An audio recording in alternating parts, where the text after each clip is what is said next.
네, 프로의 시선으로 왔습니다. 월요일장 생각보다 강하게 마감을 앞두고 있는데요. 2680선, 코스닥은 오늘 연고점 새로 쓴 893선의 움직임. 두 분은 그저 좋다고 보실까요? 의견 여쭤보겠습니다. 김덕호 주식회사 플래처 대표, 최영주 MTN 전문위원입니다. 어서 오세요. 네. 지난 금요일에 저 PBR주 막판의 변동성 굉장히 컸습니다. 오늘도 그런 움직임이 연속성을 보이긴 했는데요.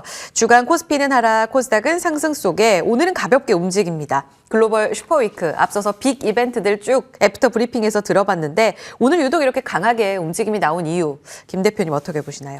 일단 저 PBR이라고 얘기를 하지만은 사실 저 PBR 중에서도 이제 금융주들이 좀 많이 움직였었죠. 근데 금융주 중에서도 이제 은행주들이 좀 많이 차익 매물 좀 나오지 않았나 싶은데 그거는 조금 이유가 있습니다. 그러니까 지금 뭐 은행, 보험, 증권들이 다 금융주라고 얘기를 하지만 사실 지금 변동폭이 더 큰 게 은행주인 이유가 뭐냐라고 얘기 드린다면은 뭐 비로소 최근에 있었던 이제 이복현 금감위원장께서 지금 이제 홍콩 일회스 사태에서 지금 어떻게 배상할 건지 배상안을 지금 이제 얘기를 했는데 이게 사실 자율 배상이 되다 보니까 지금 문제가 크다라는 거죠. 뭐 이미 많은 분들이 아시겠습니다만은 이런 ELS 상품 같은 경우에는 사실 증권사에서 이렇게 적극적으로 이렇게 추천을 하기보다는 오히려 은행 가셨던 분들이 가입하신 분이 훨씬 많습니다. 그러다 보니까 이게 자율 배상이 됐다는 건 뭐겠습니까? 은행 입장에서는 그만큼 내가 이거 돈 안 갚아도 된다라는 어떤 다행의 신호가 되다 보니까 발표가 난 직후 오히려 증권 쪽보다 은행 쪽이 먼저 급등했다고 보시면 될 것 같고요. 네. 이번에 그럼 다시 이제 매물이 나오는 건 뭐냐? 지금 뭐 농협은행 같은 경우는 지금 뱅크런이 굉장히 심하다고 합니다. 왜? 그동안 이제 투자를 해놨던 거 지금 이거 배상도 안 되는데 지금 더군다나 중국의 지금 양해가 끝나고 나서 지금 시진핑 주석을 중심으로 경제 정권까지 가져가다 보니까 이제는 그럼 홍콩 투자에 대해서 더 부정적이지 않겠느냐? 그러니 나 지금 빨리 회수하겠다라는 얘기가 지금 나왔다는 거죠. 그러면 이제 이런 현상들이 나온다는 건데, 자 그러면 이거는 이제 저 PBR주에서 금융 쪽만 좀 얘기를 드린 거고요. 예.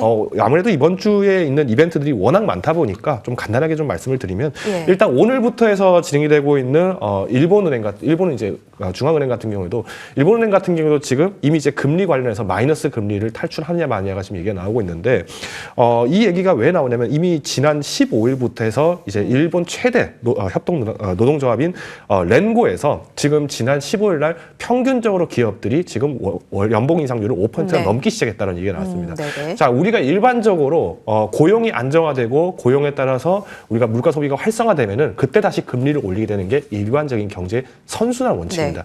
이거를 지금 일본의 기시다 총리가 굉장히 많이 강조를 하고 있는데 최근에 일본 경제 성장률이 어마어마하게 지금 성장을 하고 있죠. 이런 부분을 본다라고 하면은 사실 우리가 예상하고 있는 어떤 금리 정책에서는 오히려 반대되는 행동을 하고 있지만 일본 입장에서는 자국에 대해서의 어떤 내수 경제를 탄탄하게 하고 있는 영향들이 커지고 있다는 겁니다. 자, 그러면 이번엔 다시 FOMC 쪽으로 가보겠습니다. 뭐 당장 수요일, 목요일 날 이제 결과가 나오겠습니다만은 그렇게 큰 변화는 없을 거다. 아마 그래요? 많은 분들이 다 공감을 하시겠죠. 그런데 중요한 건 이 점도표가 어떻게 바뀌어가냐는 겁니다. 지금 이미 지난주에도 제가 한번 말씀드렸습니다만은 뭐 실업률이라든가 혹은 뭐 물가 상승률 그리고 더불어서 경제 성장률 같은 경우에는 이미 연준이 어느 정도 예상한 밴드에 있습니다. 그런데 지금 1월, 2월의 데이터를 보고 앞으로의 1년 뒤, 2년 뒤, 3년 뒤를 또 다시 예견을 해야 되는 연준 위원 입장에서는 오히려 매파적인 상황으로 돌아갈 가능성이 있다. 그렇게 되면은 9월 인하론도 위태롭다라는 얘기가 나오고 있다는 거죠. 그러니 이거는 아무래도 수요일 날 조금 단기적인 변동은 있을 수 있겠지만은 여기에 대해서 실제 이제 오픈이 되는 거는 한참 뒤의 얘기이기 때문에 오히려 이번 주 중에서는 크게 영향은 없을 거다라고 보고 있는 겁니다. 의사로 공개될 때 그때 한차례 더 흔들릴 수 있다. 그렇죠. 이미 이제 뭐 베이지북이 공개되기까지 시간이 좀 필요하지 않습니까? 이런 영향들을 좀 감안하시면 될 것 같고요. 더불어서 지금 오늘부터 민주주의 정상회의가 개최가 됩니다. 이게 뭐냐면 사실상 중국, 러시아 그리고 사우디아라비아를 견제하기 위해서 바이든 대통령이 지금 만든 하나의 컨퍼런스입니다. 이게 지금 18일부터 20일까지 되는데 20일에 각국 정상들이 다 모여서 참석을 해서 진행을 하기 때문에 실무자 회의가 오늘부터 좀 진행된다고 보시면 될 것 같고요. 화상회의로 진행이 됩니다. 근데 여기 지금 최근에 푸틴이 이제 어제 오 의원님이 이제 당선이 최종적으로 결정이 났죠. 그러다 보니까 푸틴 연임과 더불어서 지금 중국이 굉장히 많이 서로 러브콜을 벌이고 있는 상황이기 때문에 아무래도 지금 미국의 바이든 대통령 입장에서는 당연히 중국에 대한 어떤 이런 안 좋은 모습들을 좀 억제를 하려고 하겠죠. 그래서 이제 이런 영향들을 좀 보시면 될 것 같습니다. 그래서 결국은 지금 이번 주부터 해서 기존에는 각국이 자국 중심의 이익을 위해서 서로 협력하는 것을 좀 피해 왔었는데 지금은 바이든 대통령도 그렇고 트럼프 대통령도 그렇고 워낙 박빙의 승부를 놓다 보니까 미국도 지금 지쳐있는 상황이고 유럽 같은 경우에는 다시 화해 제스처를 보내고 있습니다. 그러면 이제는 우리가 경제라든가 안보 쪽 동맹을 강화하는 움직임들이 계속 나오기 때문에 기존에 우리가 어떤 수출을 한다 그러면 유로존 그리고 일본에 대해서 수출하는 기업들을 한번 가려보실 시기가 되지 않을까라고 보고 있습니다. 그렇군요. 지금 이렇게 잘 올라와 있는 흐름을 꺾을 만한 변수는 없다. 이렇게 보시는 거죠? 네, 그렇습니다. 알겠습니다. 그러면 저 PBR 조금 전에도 간략하게 이야기를 들었는데 지난 금요일에 이어서 삼성물산의 주총이 쏘아올린 공이라고 해야 할까요? 금융지주사들 오늘 외국인의 매도 속에 IT 투톱 그리고 금융지주사 이름 올리고 있습니다. 심상치 않게 흔들리는데 이번 주 또 주총 시즌 굉장히 많이 쏠려 있지 않습니까? 차 의원님 한 차례 더 저점 낮출 가능성이 있는지 그러면 이때 사야 되는지도 궁금합니다.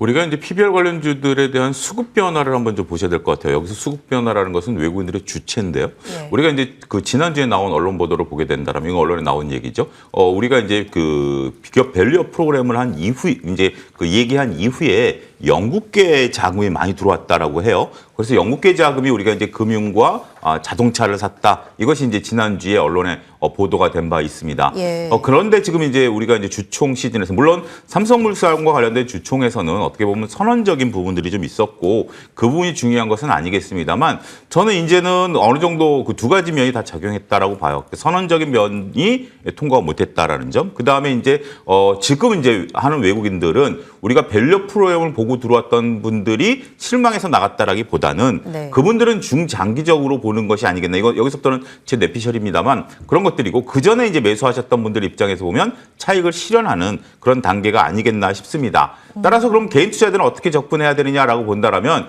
제가 지속적으로 그 말씀을 좀 드렸던 것처럼 우리가 이제 밸류 프로그램은 다이어트와 비견하다라고 보셔야 될 것 같아요. 단기간에 살을 빼고 모든 것이 정상화된다라기보다는 서서히 살이 빠지는 거죠. 그 대신 몸이 건강해지는 것은 분명합니다. 근데 이제 강제 조항이 없다 보니까 이것이 좀 더뎌질 수도 있긴 하겠습니다만 어찌됐든 금감원은 이번에 그 거듭 말씀드립니다만 강제 조항을 안 넣는 것이 오히려 장기적으로는 좋다. 단기적으로 약을 먹는 건 좋지만 그것도 우회할 수도 있지 않겠습니까? 네. 그런 거기 때문에 일단 개인 투자자들 입장에서 본다면 저는 한번 차익을 좀 실현하시고 그 다음에 이제 좀 낮아진다라면 중장기적으로 포트폴리오를 모아가는 전략으로 하시는 것이 좋지 지금 일단 모아간다라는 것은 이거는 어느 정도 약발이 조금 단기 약발은 조금 다 했다라고 보기 때문에 차익을 한번 실현하시는 것도 네. 좋은 전략이 되지 않을까 싶습니다. 다시 기회 보일 때 알려주세요. 네. 예, 그러니까 이곳은 조금 많이 조금 지금보다는 네, 네. 조금 차분해지고 나면 예. 그때 가서 천천히 접근하셔도 되지 않을까 싶습니다. 좋습니다. 지금은 급할 건 없어 보입니다. 1월 말부터 지금 주가 랠리가 쭉 이어져 왔기 때문에 일단은 챙길 자리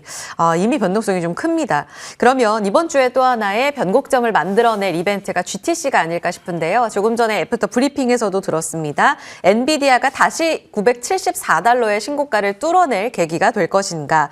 김덕호 대표님, 오늘 SK하이닉스 또 이수페타시스는 기판 이슈로 봐야 할지 굉장히 표정 자체 이 두 기업에서 국한돼서 본다면 물론 오후에는 퀄리타스도 올라옵니다. 이들 표정은 굉장히 좀 설레 보이거든요. 지금 디데이 하루 전 아닙니까? 거의 얼마 남지 않았고 내일이면 바로 표정이 보일 텐데 전략 어떻게 할까요? 사실 이제 뭐 최근에 있었던 이런 컨퍼런스 같은 경우에는 우리나라 같은 경우에 인터배터리가 있었죠. 근데 이 인터배터리 당시에 그렇죠. 네. 오히려 이제 주요 3대사들이 뭐 많이 올라갔다라기보다는 오히려 저평가됐던 종목들이 많이 올라갔습니다. 뭐 제일 대표적인 종목이 대보마그네틱인데 그동안 거론도 안 되던 종목이 갑자기 다시 올라오기 시작한다. 이런 모습들이 왜 나오느냐? 그러니까 사실은 뭐 대보마그네틱뿐만 아니라 뭐 첨보라든가 이런 많은 기업들이 있습니다만은 제가 대표적으로 대보마그네틱 얘기 드린 게 뭐 사실 합병 논란 이후에 계속 이제 주가가 계속 많이 떨어졌기 때문에 좀 소개드린 거고요. 이것처럼 지금 뭐 어떻게 보면 이 GTC도 사실 뭐 그래픽 카드와 관련된 부분들에서만 본다라고 치면은 지금 상장돼 있는 대부분의 종목들 그리고 이미 선제적으로 먼저 올라갔던 종목들은 사실 크게 변동을 보인다라기보다는 좀 지지부진하게 좀 매물이 나올 가능성이 크다라고 보고 있습니다. 오히려 지금 이 엔비디아에서 개최를 하고 있는 GTC가 물론은 당장에서 지금 얘기가 나오는 대부분은 뭐 CXL이라든가 HBM3라든가 이런 어떤 제품 자체 즉 이제 우리가 뭐 GPU 신제품이라든가 이런 쪽에 좀 집중이 될 가능성이 큽니다만은 당장 18일 날 1시에 이제 젠슨 황이 이제 연설을 시작을 하게 오후 1시에 현지 시간 1시에 이제 뭐 연설을 시작하겠습니다만은 여기서 나오는 부분들은 결국 이제 AI에 대한 필요성들을 좀 얘기를 할 가능성이 크다라고 봅니다. 그러면 지금은 상대적으로 어떻게 되어 있죠? 과거 이제 작년 말부터 해서 올해 1월 초까지 했을 때 가장 많이 낙폭을 본 섹터 중 하나가 또 AI 섹터입니다. 왜? AI 소프트웨어 같은 경우에는 오히려 하드웨어인 HBM이나 이런 제품들에 비했을 때는 조금 당장 지금 소요가 좀 뒤쳐졌다라는 식으로 좀 이직이 됐다는 거죠. 그러다 보면은 자연스럽게 이런 것들은 순환매가 좀 이루어질 가능성이 있지 않겠느냐라고 저는 보고 있고요. 엔비디아 자체적으로도 이런 소프트웨어 쪽을 개발을 계속 많이 하고 있습니다. 뭐 엔비디아 디벨로퍼 같은 경우에는 뭐 우리가 잘 알고 있는 뭐 토목공사라든가 아니면은 실제 건축 설계 이런 것까지도 지금 개발을 계속 하고 있죠. 이런 부분에서 봤을 때는 저는 이 매물 순환이 좀 자연스럽게 일어나는데 그러면 지금 보유자들은 어떻게 되느냐? 당연히 이제 뭐 지금 만약에 내가 좀 신용 잔고를 좀 많이 끊어 쓰신다 하시는 분들이라면은 좀 축소를 하시는 게 좀 필요하다고 보고 있고요. 오히려 내가 좀 현금 투자를 좀 내가 지향하고 있다. 내가 현금 투자를 좀 대부분 하고 있다라고 하신다면은 뭐 단기적인 변동은 그렇게 크게 영향은 없을 거라고 보는데 일단 그만큼 이제 투자 기회적인 면에서 봤을 때는 프리미엄이 좀 적게 부과가 됐었던 소외된 종목들도 다시 올라갈 기회가 있지 않나 보고 있습니다. 그래서 좀 제안드리고 싶은 부분이라면은 아무래도 이 GTC라는 것만 보고 우리가 반도체를 들어가겠다라고 보시기보다는요. 네. 지금 갖고 계신 종목들을 너무 과도하게 바꾸진 않으셨으면 좋겠습니다. 우리 지난주에도 뭐 조선주 얘기하면서 했었는데 지금 일주일 만에 지금 뭐 하나오션, 현대중공업 다 올라갔죠. 우진엔텍 같은 경우에도 원자로 일주일 동안 계속 갔습니다. 근데 이런 영향들이 왜 나오냐면 그동안 우리가 집중된 섹터가 아니었기 때문에 나오는 자연스러운 현상이라고 좀 보시면 될 것 같고요. 그래서 오히려 조금 더 침착하게 대응하시자 정도로 요약드리겠습니다. 알겠습니다. 계속 두 분 다 너무 서두를 거 없다. 근데 오늘 주가 지수가 너무 또 좋아서 조조해지기 마련이거든요. 이런 부분들 좀 여유를 갖고 봐야겠고요. 오늘의 섹터로 가겠습니다. 제약 바이오. 오늘 알테오제는 또 시세 분출이 대단했죠. 그리고 툴제는 상한가에 들어가는 모습. ST팜이 새로운 역할을 해주면서 거래대금 실리면서 제약 바이오 오늘 코스닥 안에서의 제약 지수는 1%의 강세를 보였습니다. 시장이 다시 주도권을 잡게 될지 차 의원님, 스페인에서 개최될 유럽 바이오 스프링 이 이야기 많이 나오던데 다음 달엔 또 미국 학회도 있잖아요. 여기에 따라 일정 매매 유효하다고 보세요. 오늘 현재 시간이면 내일부터 이제 세론으로 그렇죠. 작용하는 거 아닙니까? 우리가 이제 이 부분은 저는 같이 보셔야 될 것 같아요. 이제 알테오젠 같은 대장주가 확실하죠. 대장주가 이제 확실합니다만 알테오젠이 조금 불안한 감을 좀 없잖아 좀 보여주고는 있죠.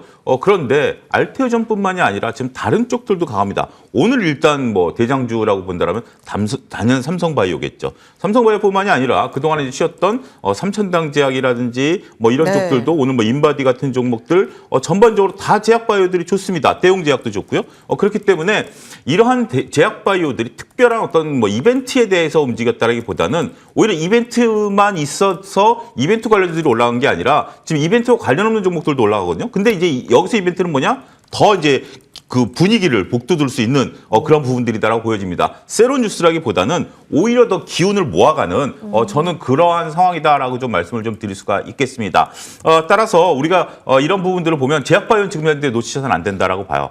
지금 이제 투자자분들의 생각이 저도 이제 사람이기 때문에 자꾸 변하지 않는데 작년에는 우리가 이제 워낙 2차전지가 셌고 반도체가 센 상황에서 지금은 이제 반도체가 더 불을 좀 뿜어주는 상황이고 하지만 시장에서 지난해와 올해 조금 뜨뜻미지근하면서 지난해보다 더 강한 것은 올해 제약바이오예요. 원래 우리가 이제 작년에 우리가 이제 그 2차 전지와 반도체가 강하니까 다음 후속 주자는 무엇이냐라고 했을 때 많은 분들이 이구동성으로 제약바이오를 이제 꼽았던 기억이 납니다. 가을부터. 근데 결코 그 바람이 잘 안 불었었죠. 하지만 올 봄부터는 2차 전지가 주춤한 가운데 제약바이오가 확실한 대안으로 좀 나오고 있는 상황이고 여기에 이제 두 가지가 더해지고 있죠. 개별 입시이긴 합니다만 기술 이전 또 한 가지는 이제 임상에 대해서 그다음에 또 한 가지는 FDA 승인 뭐 이런 얘기들이 나오고 있기 때문에 그런 부분에 있어서는 제약바이오 전반적인 분위기 여기에 이제 학회까지 있다라고 본다라면 조금 분위기가 다를 수 있다. 여전히 긍정적으로 봐야 된다 이렇게 말씀드리도록 하겠습니다. 진짜 강합니다. 더 계속해서 주도권을 잡고 올라갈지. 알테오젠 지금 주도주 누가 뭐라 해도 주도주다 이런 이야기를 하셨는데 지금 장중 변동성을 보셔야겠습니다. 오늘 22만 5,500원 장중 고점을 쓰면서 신고가 돌파가 오전에 나왔고요. 11시에 고점 만들어내고 급격하게 떨어지면서 2시 구간에 19만 7,400원까지 떨어졌습니다. 현재는 20만 원 회복 시도 이어지고 있습니다. 위아래 진폭이 거의 15%에 달하네요. 지금 투경 해제는 됐는데 여전히 대장주로 보는 게 맞습니까? 아니면 오늘 감사 보고서도 나왔는데 특별한 이슈 없이 이 변동성은 어떻게 해석할까요? 일단 뭐 지난 올해 초부터 해서 외국인들이 굉장히 많이 샀던 뭐 종목이나 섹터를 얘기해서 요약드리면 차은우 알조가 된다고 합니다. 뭐 자동차라든가 은행, 우주항공, 그리고 알테오젠, 조선 이렇게 해서 차은우 알조라고 모두가 이렇게 얘기를 혼자 하시는데 개별 주식이네요. 뭐 이런 식으로 이제 좀 얘기가 나오는데, 그러니까 그만큼 알테오젠을 외국인들이 왜 이렇게 많이 샀는가를 좀 살펴본다면은 결국은 이제 우리가 로열티 수익 쪽이 이제 계속 개선이 됐다라는 겁니다. 그러니까 이미 4분기 실적 발표 당시에도 알테오젠이 이제 왜 그럼 실적이 개선됐고 매출 부분들이 양호했느냐, 네. 이 내용을 좀 살펴보고 나니까 이제 알트 B4, 그러니까 여기에 대해서 이제 ALT B2 같은 경우에도 마찬가지로 이제 매출이 계속 늘어났었죠. 특히나 이제 우리가 라이센스를 갖고 있던 이 제품 라이센스를 갖고 있던 고객사들이 이제 제2의 CMO를 계속 하다 보니까, 세컨드 CMO를 계속 하다 보니까 여기서 이제 연결 매출이 계속 꾸준하게 늘어났다는 거. 그리고 지금 더불어서 이제 뭐 사이닝 피 같은 경우에도 키트로다 관련돼서는 계속 이제 앞으로 좀 확대 전망이 좀 크고 있습니다. 그러니까 이미 이제 독점 계약금만 해도 뭐 2천만 불, 그리고 여기 이제 마일스톤 로열티가 뭐 최대로는 뭐 43,000불까지도 볼 수 있다, 뭐 이렇게 얘기하시는 분들이 계신데, 그렇게까지 지급되기는 조금 쉽지는 않을 거라고 보고요. 다만 지금 우리가 제약바이오 쪽에서 알테오젠이 그동안에 뭐 연간 매출로 보거나 연간 실적을 보면은 사실 뭐 영업이익이 적자폭은 지금 많이 축소가 되고 있습니다. 그러니까 그러다 보니까 이제 앞으로의 우리나라에서의 바이오주들이 이제는 맨날 실적 안 좋은 주식이 아니라 임상만 가지고 기대하는 종목이 아니라 실적으로 지금 이제 턴라운드를 하는 데 있어서 이제 탄탄해지고 있구나, 실력이 이제 높아지고 있구나, 이런 기대감들이 나온다는 거죠. 더불어서 지금 알테오젠이 뭐 오늘 장주에 좀 이렇게 변동성을 보였다, 좀 아쉽다라고 하시는 분들이 계실 것 같은데, 분봉 차트 보신 분들은 좀 이해가 되실 것 같습니다. 장 초반부터 이렇게 급등해서 시작한 것이 아니라, 뭐 갭상승에서 시작한 것이 아니라 조금 한 30분, 한 5분, 10분 정도 지난 뒤부터 이제 뒤늦게 좀 반응이 됐습니다. 그러니까 뭐 이런 매물들은 뭐 장 초반 진입했던 물량들이 조금 매도 물량을 나오면서 이렇게 조정이 나왔다라고 보고 있고요. 네. 대신 이제 저는 이 종목을 만약에 계속 가지고 가야 되느냐라는 입장에서 볼 때는 조금 저평가 종목을 교체하는 것은 필요하다. 왜?